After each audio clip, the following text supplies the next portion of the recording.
Good morning, everyone, and welcome into the Friday, August 27th edition of Leading Off. My name is Brendan Tuma, and today I am joined by my favorite co-host to do the show with. That is Mike Mayer. How are we this morning, Mike? I'm great. How are you? And we have our own overlays down here. We We're actually finally our been own given- people today. We finally, for everyone watching on the Fantasy Pros MLB YouTube page, you will see it says Brendan Tuma and Mike Mayer. It does not say Dan Harris and Joe Pisapia. We have fully taken over the show from them, and we've finally been given the respect we deserve, Mike. Exactly. I'm tired of, and I was just chatting in the YouTube comments, a little inside baseball here. When Brendan has to go live and start the stream 5 minutes early.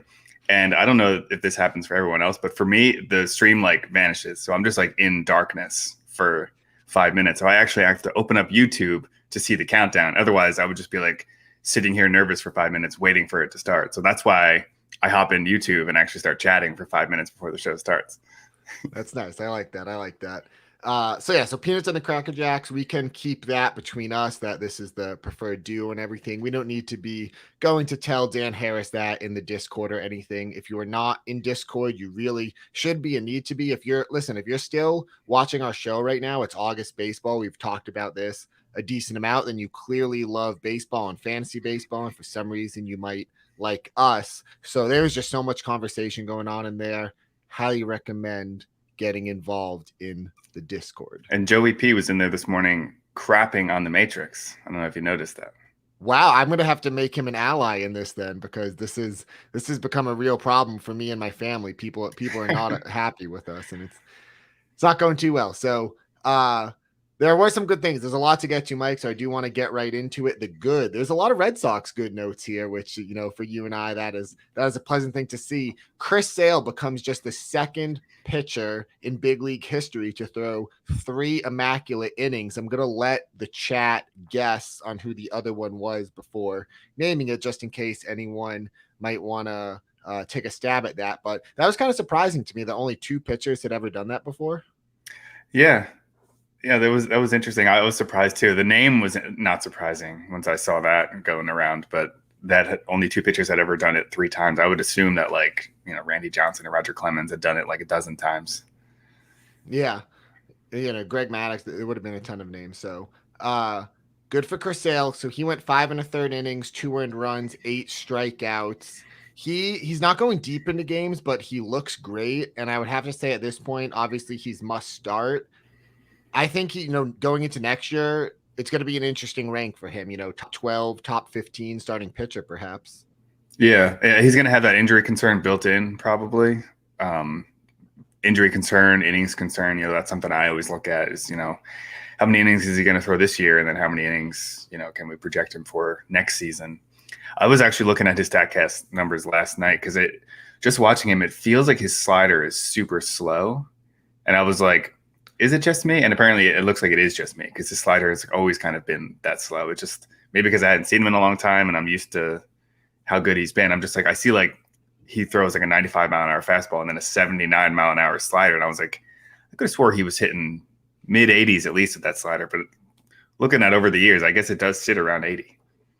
Yeah, I think with Chris Sale, it's coming back from Tommy John. We can't always expect these guys to be, at their apex right away. And the Red Sox have just been so vocal about, Chris Sale. They're going to be very pleased with whatever he gives them in 2021. But for them, it's really about 2022. And sorry, Wonky Penguin, the answer was not Bronson Arroyo. We did get a couple guesses for it. It was Sandy Koufax. No surprise there. Sticking with the Red Sox, great Bronson Arroyo.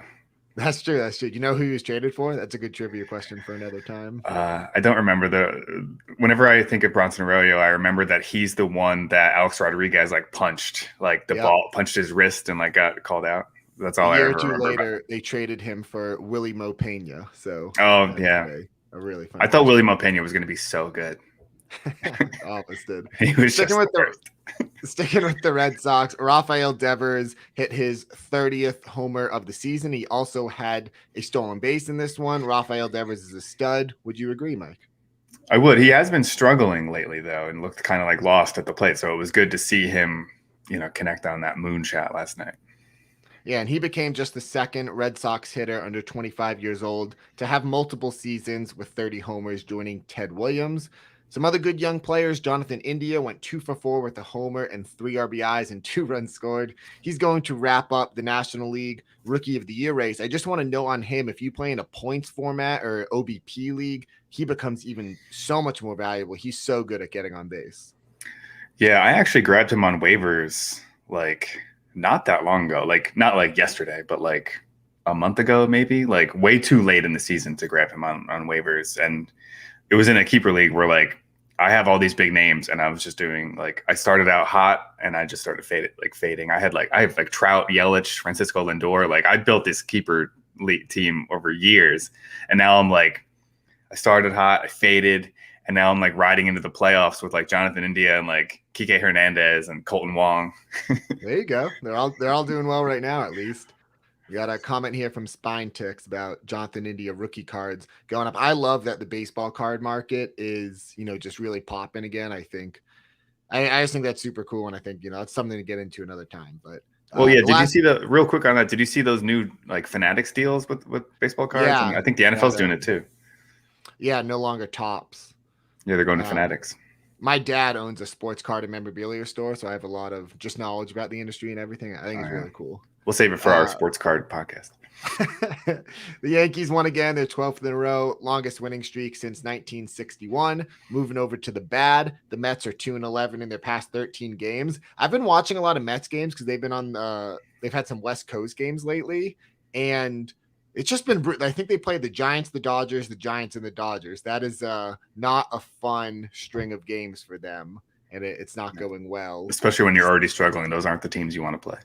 Exactly. Sticking in the NL East, Rhys Hoskins undergoes abdominal surgery next week, and he's going to be done for the year. Yeah, and did you see who might be called up, right back up to replace him?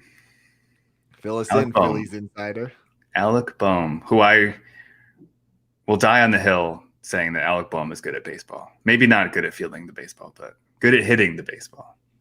Yeah, you forwarded me a tweet about he was actually hitting really well before kind of losing some playing time, possibly for some defensive reasons. Is Alec Bohm someone you would recommend people pick back up if they need a spark in their offense? No. As much as I like him, no, probably not. I just think long-term he's going to be fine. Sports card podcast. Yes, please. I like that. There you go. Support we need. The final bad was at Adolis Garcia. He went 0 for 4. We've kind of been talking about him struggling overall lately since the All-Star break. He's hitting just 187. He hasn't stolen a base during that time, so he's not doing a ton for you there either. We're at the point of the season. Would you drop him for a hot hitter right now? It would depend on the league and the hitter, but yeah. But I mean, like you said, we talked about this. We knew this was coming. He knew it was coming, and he tried to kind of get out ahead of it, but the league adjusted to him. But I have him in a couple like deeper leagues and like, keeper and dynasty formats and stuff. And so I'm just kind of like, just for the power speed chance, I leave him in the lineup like most of the time. So it would have to be a pretty good hitter for me to give up on that. But I mean, yeah, you can justify it, especially if you're like we talked the other day, if you're like, it's crunch time and you're trying to like make the playoffs in a head-to-head format, then yeah, you got to do what you got to do. Yeah, agree with that. I'm much more willing to get aggressive and, try things in order to, if you're fighting for a playoff spot, that sort of thing. Some Thursday pitching standouts. Max Scherzer, 7 2/3 innings, 2 hits, 10 strikeouts against the Padres. He has been amazing since joining the Dodgers. He has a 1.55 ERA with a 4-0 record since that happened. That's turns out, trading for good players at the deadline is a pretty profitable strategy for MLB teams. Yeah, trading for helpful pitching, helpful players, people who, aren't already on the injured list when you require them. It's something maybe the Red Sox should try next year. Yeah, and again, just bringing it back, to how real life teams are doing. The Padres are free falling. It's beginning to look pretty questionable if they're even going to make the playoffs. Yeah, I haven't looked at the standings, but it's certainly starting to look that way. And they're like, struggling kind of like all over. You can't even like pinpoint like which part is like their biggest flaw right now, because they're just kind of like losing in new ways every night. Yeah, and the team they're competing with is the Reds, who got another good start out of Sonny Gray last night. 6 innings, 3 hits, no earned runs, 6-2 strikeout to walk. I'm kind of just, Sonny Gray. He's just more of like a mid-rotation guy, I think, in fantasy. No one I'm personally overly excited about. He seems to be inconsistent at times, but he's doing better lately. Yeah, he's been doing better lately. Did you see any of those like clips of like how his fastball was moving yesterday? It was Oh like no. unfair. It was. I have to find one of the pitching ninja ones, but it was like a two-seam fastball to a left-handed hitter, and it looked like it started in the like right down the middle and finished like 6 inches outside, and it was like that you can't hit that. I sometimes watch, some of those pitching ninja gifs or just any of them that go around on Twitter, and I genuinely wonder how anyone ever makes contact in Major League Yeah, Baseball. yeah, same. Especially the tunneling ones. I just like I can watch those all day. Yeah. A couple of starting pitchers who have been struggling for most of the year, but were good yesterday. Carlos Carrasco, 7 innings, 2 runs, 5 strikeouts against the Giants. And then Zach Gallen, 5 innings. He gave up 2 unearned runs, and he struck out 6 against the Phillies. Carrasco and Gallen, Mike, would you start them next week? I haven't looked ahead in quick grades to see who they're pitching against next week. My gut would tell me I would probably lean Gallen and probably not Carrasco. But it really depends like on your team. Like there are some formats and like some teams where I just need innings. I need strikeouts. I need the chance for wins. And so like anyone with a pulse, I have to roll out there. Like ERA and WHIP, be damned. I can't worry about those anymore. I need the innings. But in head-to-head formats, I'd probably lean Gallen and not Carrasco. But I have to look at the matchups. I haven't looked ahead yet.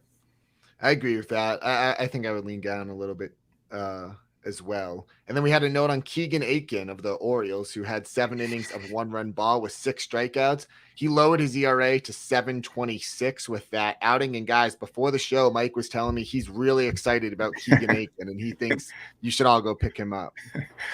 That's not true. Don't listen to that. I actually wrote. I pre-answered a potential Tuma question in the notes by just writing nope. Yeah, so Keegan Aiken was really good, but we're not buying it moving forward. Some hitters that stood out. Shohei Ohtani, his 41st homer of the season. Since Joe has moved on to, just doing a little more football recently, there's been less Ohtani in leading off, but he's still just amazing, and he's going to win MVP, and it doesn't even there's nothing Vlad could do. Like it's fully over at this point. Yeah, we had Ohtani fatigue. We had to delete him from the notes for a week or two and kind of catch our breath.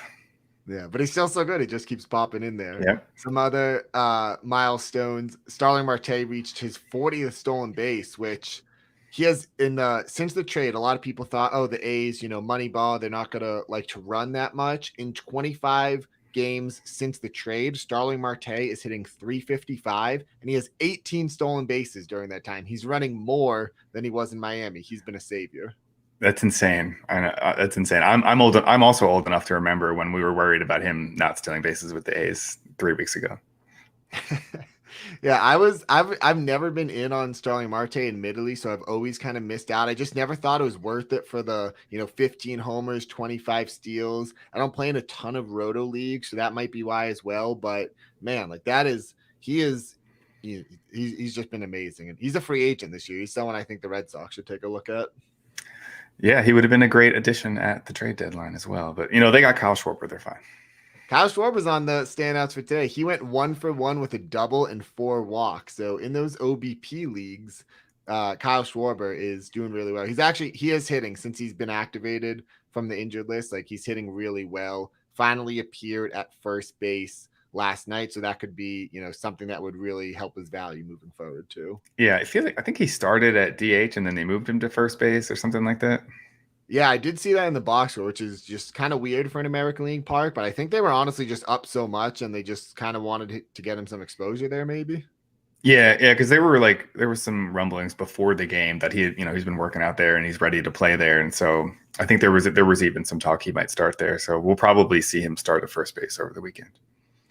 The first baseman who started for Boston last night was Bobby Dahlbeck, who went 3-for-4 with 2 homers and 7 RBIs.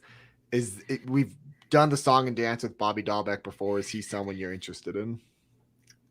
Only in like daily leagues where I can, set my matchups. Of course, I have him in daily leagues and he was on my bench last night, so I didn't get any of those stats. But I mean, he's just so streaky. He's he's probably not going to play against tough right-handers.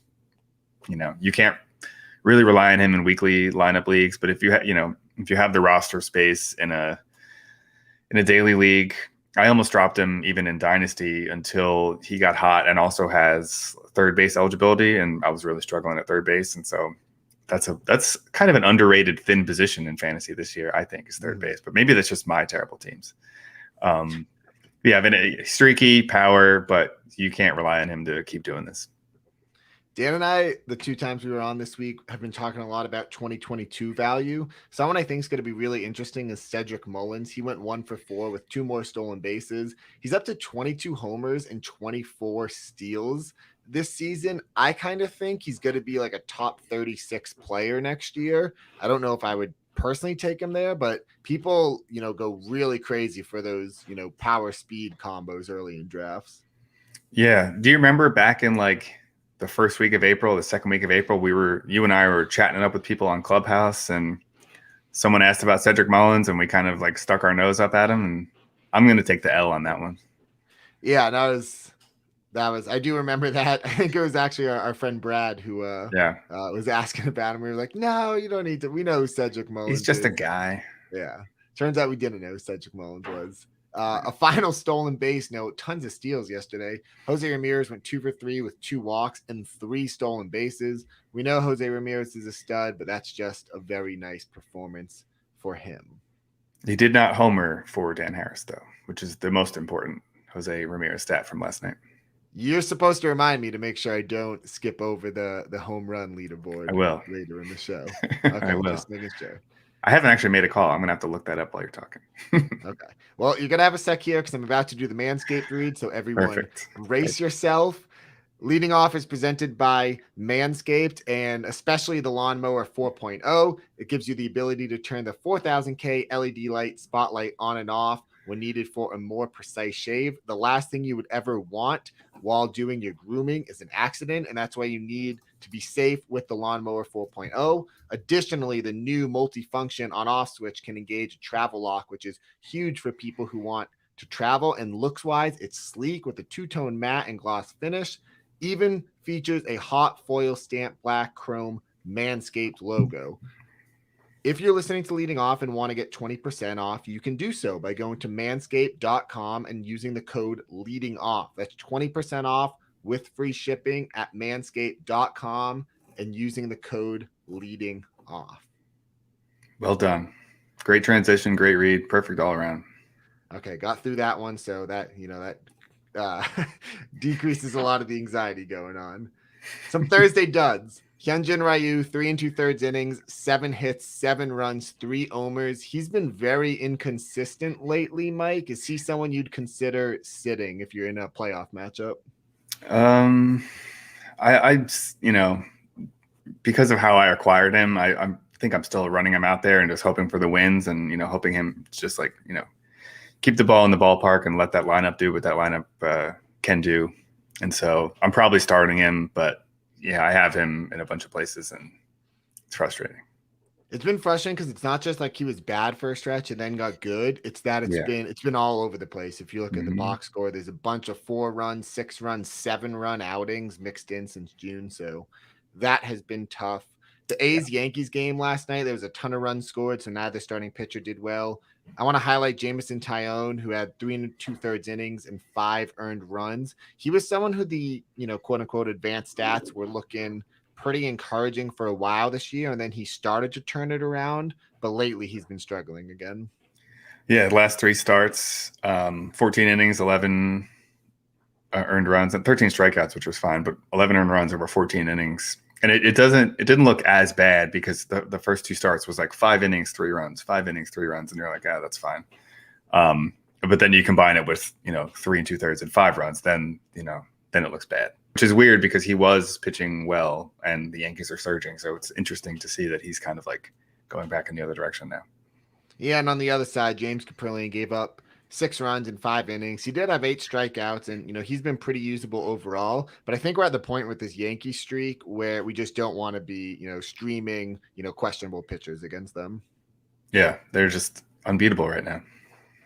Yu It's the Darvish worst. made his return, 6 innings, 4 runs. The final stat line doesn't look that great, but he did get a lot better as the game went on. Obviously, he was coming off a bit of an absence there, so I like seeing that. He gets the Diamondbacks next. He's been struggling lately, but it's the Diamondbacks next week. It's Yu Darvish. You got to start him. Yeah, and the Diamondbacks are like the anti-Yankees right now, right? You just find whoever you can to start against them. Yeah, they are probably, I know when you do quick grades each week, which before you set your lineups every week, you got to go to fantasypros.com.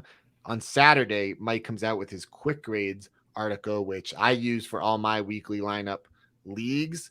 And Mike, what you do for that piece is you kind of weigh the opponents, who these guys are facing and everything. And I have to imagine Arizona is at the bottom of the pile for offenses right now. Yeah, I'll have to look at the week, but yeah, they're probably bottom 5, maybe bottom 3, maybe bottom 1. I don't know. Yeah, not just for next week, I meant, but just like kind of in general, like Arizona. Yeah, I'm trying to think who else. Texas was probably Pittsburgh. towards no. Yeah, okay. So those, when you are streaming, obviously those are the offenses you want to target. And we're gonna quickly move to some closer news. Not a ton last night, but I do love talking about closers. Yeah. Matt Barnes entered with a 10-run lead, and he slammed the door for the Red Sox victory last night. You love to see it. I do think it's at least encouraging to see he had a good outing. Boston doesn't really have a ton of other closing options. I'd stick with him if you desperately need saves, but you think he took the money and ran? You think he got paid and shut it down for the year? I think it's all sticky stuff. I think with so many of these pitchers who had, these mid-season implosions, like I'm chalking it up to sticky stuff personally. Okay. But again, so someone else with like that, Aroldis Chapman, he did get the save last night. He's still been kind of shaky, but Boone keeps going back to him, so I'd feel good with him. Craig Kimbrell finally got a save. He needed just 6 pitches. It's so funny how someone like Kimbrell can look so much better when he's used in the 9th inning in a save opportunity. And that's been him like his whole career. I remember when he was on the Red Sox, they were like, let's bring him in with like a 4-run lead. I was like, no, get a few runners on base first, then bring him in. He'll be fine. Yeah. And then finally, Scott Barlow got the save for the Royals. They've been a mess all year, but it looks like he might be the guy right now. Some news and notes. Mike Trout still has no timetable to return from a calf injury. That is pretty brutal. This is just dragged out longer and longer. I don't know if the Angels are going to bring him back this year. Yeah, and when I was on with Dan, whenever that was last week or something, all the days are the same now. But he was one of the players, do you think we're going to see him again this year? And I still think no. Yeah. Again, in 2022, not to keep bringing it back to that, but I do think it's really interesting to start thinking about that. I think there's gonna be a lot of kind of hate towards him as a 1st-round pick. We even saw that coming into this year. Yeah, he was already dropping this year. I have a feeling I'm going to get a lot of Mike Trout shares next year because I feel like I'm going to be sitting there at the end of the 1st round. And Mike Trout's going to be sitting there, and I'm just going to take him. I don't care. Mike Trout at the end of the 1st round. I don't care what year it is. I'll take him. Carlos Rodon returned from the IL, 5 innings, 2 runs, just 3 strikeouts, but he did have 9 swing and misses in the abbreviated outing. It came against the Blue Jays. Did you see what you need to see, and you're comfortable starting Rodon just moving forward? Yeah. We don't need to go much deeper on that. I'm starting him.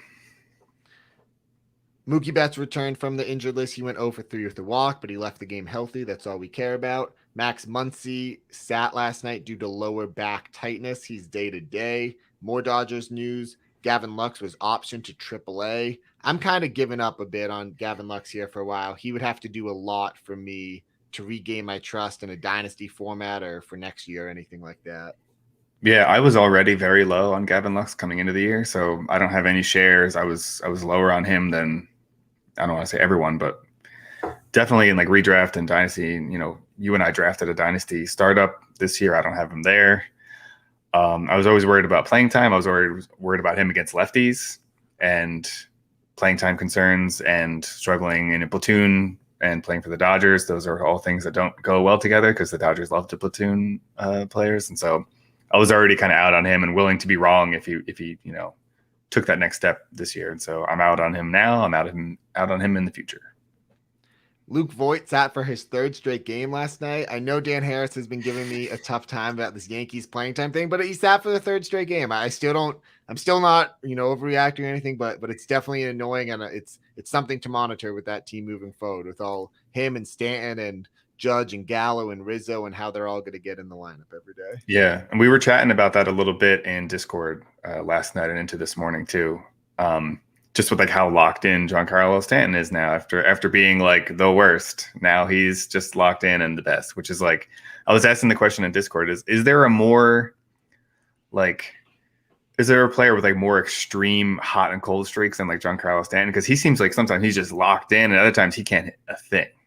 Yeah. And he's getting locked in, and it's the right time. He opened for the third straight game yesterday.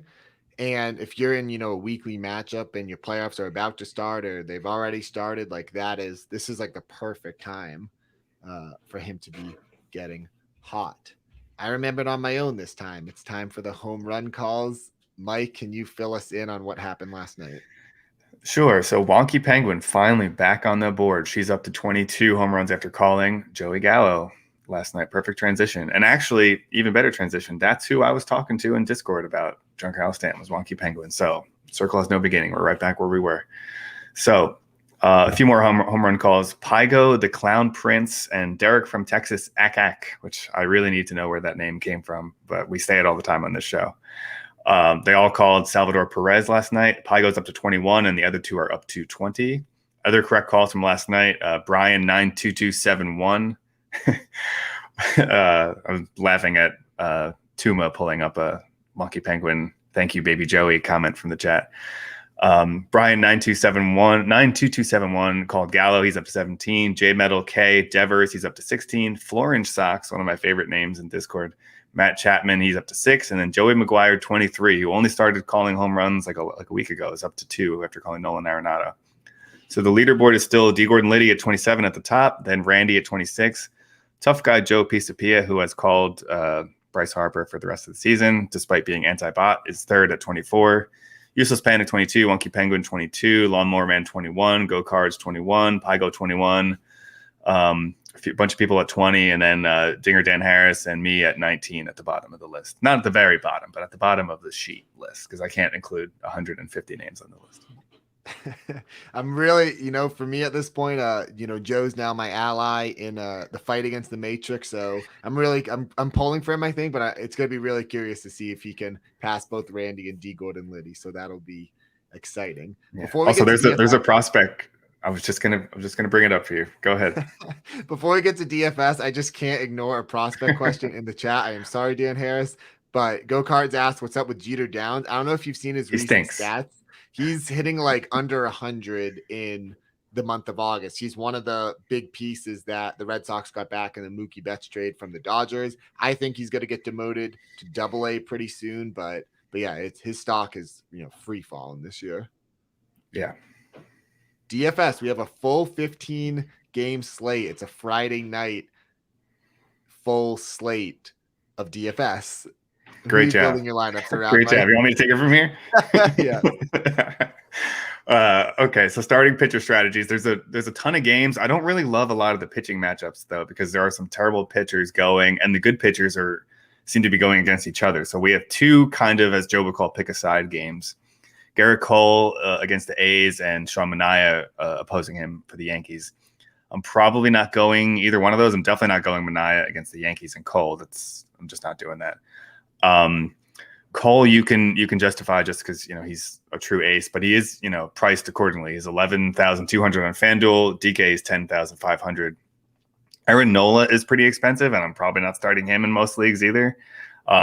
Despite as we talked about, he's going against the Diamondbacks, but he's 10,000 on FanDuel and 10,200 on DK. So he's the kind of cash game arm you can use, but I mean he's been so volatile that I don't really want to put money on Aaron Nola right now. But you can if you want. I will be targeting Wade Miley. I don't think Dan likes Wade Miley, but I've been all over Wade Miley this year. He's going up against the Marlins. He's 8,800 on FanDuel and 9,200 on DK. I'm using him in cash and GPP, secondary arms, everything. The other pick-a-side game is Kevin Gossman against the Braves, opposed by Max Fried, who just threw that 90-pitch complete game going against the Giants. Probably, if I had to pick one, I'd go Gossman. I don't know. those two pick a side games, Cole versus the A's and Manaea. I'm assuming you're not going Manaea, but which side would you pick, Gausman or Fried, and then Cole or Manaea? Gausman's been so shaky recently. I don't even love Fried that much, to be honest, but if I had to pick one, I'd go Fried. Okay. I was going to go the other way. I'd rather go Gausman. But Gausman is 10,100 on FanDuel, so he's expensive. You're gonna have to go there. So I'm probably not targeting either one of those because Fried is only 8,700 on DK, so you could maybe use him as a secondary arm. But I mean, the upside, I mean, the Giants have just been so good, and you're also getting Gausman on the other side. So I'm avoiding both of those. I'm probably gonna have a lot of Joe Musgrove in my lineups tonight. He's going against the Angels. He's 9,200 on FanDuel. 9,600 on DK. So normally he'd be kind of a cash game arm, but because of the weird matchups and everything, I'm probably using him all over the place as my one on DK, probably pairing him with Miley and then using him cash, GPP, everything. The other name is Steven Matz against the Tigers, but the Tigers have been sneakily like not that terrible since the beginning of the year. So he's cheap, which is why I included him. Steven Matz is only 8,000 on FanDuel and 8,200 on DK. So he's a GPP arm or like maybe a secondary arm on DK, but I don't love it because the Tigers aren't as bad as people think. Yeah, there's this big push for the Tigers to kind of finish in like second place in the AL Central, which they'd be so far back of the White Sox, like it doesn't matter. But I agree with you, and we've talked a lot about Skubal and Mize, and they got some other big prospects coming. So I like that. Some game stacks. There are a lot tonight. You have the Rays against Matt Harvey and the Orioles. You have the Red Sox against Logan Allen. You have the Blue Jays against Matt Manning, and you have the Astros against Glenn Otto. But who are some specific hitters you're using to build your lineups tonight? Yeah, so there was a ton of stacks. So I just included my top four, but there's even more because there's so many bad pitchers going tonight. So some lineup builders, a couple of them we used recently, but they're still cheap. And they actually, when we picked them the other day, they were great. And so I like to target these cheap sluggers, these cheap right-handers who are facing lefties. So we have Darren Ruff, who's facing a lefty tonight. He's free, 2,600 on FanDuel. He's 3,100 on DK. Michael Chavis, who I think was 4 for 5 with a double last night, is going against a lefty. He's 2,100. He's absolutely free on FanDuel. And he's a little bit more expensive on DK at 3,500, but I'm definitely using him on FanDuel. Kyle Tucker, going against Glenn Otto, who sounds like I always ask, Dan always says, some of these names, they don't sound like baseball players, like Daniel Lynch. And I think he said Daniel Lynch sounds like a bowler. Glenn Otto sounds like a hockey defenseman, I would say, not a baseball pitcher. So Kyle Tucker is 3,300 on FanDuel, 3,600 on DK. Our old friend, Andrew Benintendi, the great Bendini himself, going against Logan Gilbert. He's 3,100 on FanDuel, 3,100 on DK. He's cheap. And then Odubel Herrera has been underpriced on DFS all year long. And he's been streaky, but he just has power, speed, and big production. He's at the top of the Phillies lineup. He's only 2,800 on FanDuel. So he's more expensive on DK, so they're kind of ahead of it now. But I've been using a lot of Odubel Herrera. I made a lot of money on Odubel Herrera this year because he's just been under 3,000 all year. It's crazy. But yeah, those are my lineup builders. Don't forget the home run calls. Kyle Tucker, 3,300 on FanDuel, 36 on DK. That really stands out to me, and that might be because he was sidelined for a while, so maybe his price just isn't as high as it would usually be. I'm going down to the home run calls of the night. Mike, I see you have put yours in. Yeah, I started looking it up, and then I realized I don't need to look it up because I'm just going to go with Ryan Mountcastle. I gave the Castle bot a day or two off after he got me 2 home runs the other night. He's got a good matchup tonight. I'm going right back to the well. Ryan Mountcastle. We'll have to make sure Dan gets his in. Again, if you want to put your home run call in, make sure you do so on Discord. There's a lot of baseball conversation going on. We will be in there through the end of the season. Leading off will return next week. We don't know the schedule yet. We'll have to discuss that in the famous Dan Harris, Brendan Tuma, Mike Mayer group chat this weekend. Wait, are you not making a home run call? I'm going to interrupt your awkward sign off now. You just went to the home run calls and you're not calling one? Is that what we're doing right now? I felt so far behind with this. I don't want to overstep my boundary and pick Kyle Tucker. Okay, Kyle Tucker. If he homers tonight, then I'm going to be back in it. So perfect. Leading off, we'll be back next week. Thank you, everyone, for tuning in. For Mike Mayer, this has been Brennan Tuma, and this was Leading Off, presented by Manscaped.